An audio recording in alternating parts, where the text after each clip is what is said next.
Борец е велешка фудбалска гордост која настапуваше во првата македонска фудбалска лига. Меѓутоа, пред 2 сезони Борец испадна од првата лига, односно во сезона 2021-2022. Минатата сезона одигра катастрофално во втората лига и со само 2 бодови на своето конто како Енерџија се збогува и од втората лига.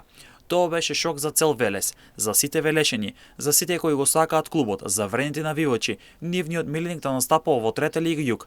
Помина уште една сезона. Борец во есенски дел се мачеше, но во пролетниот дел далеко подобро стигна до целта, да биде шампион во трета лига Југ и да игра бараж за можен влез во втората лига.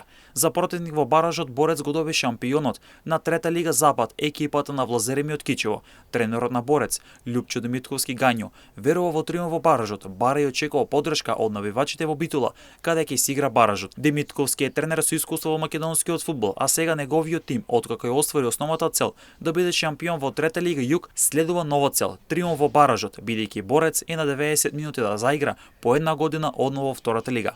Борец има неколку искусни фудбалери на кои дефинитивно ќе се подпира, како што е капетинот Кирил Ивановски, одличниот голгетер Јосиф Манасиев, Милан Чичиевски, Пеце Стојанов и Александар Михајлов, кои се дел од играчите со поголемо искуство во редовите на Борец. Засилувањето во пролетниот дел и малиот ремонт во тимот резултираше со одлична пролетна полусезона, а со тоа Борец заврши на првото место во трета лига Југ и сега го очекува баражот за втора лига. Верната навивачка група Гемиџи со максимална поддршка за нивниот миленик. Велешени се мобилизираат и организираат и заеднички со неколку автобуси ќе допатуваат во Битола да бидат 12-тиот играч на Борец и ветер во грб нови бараш меч.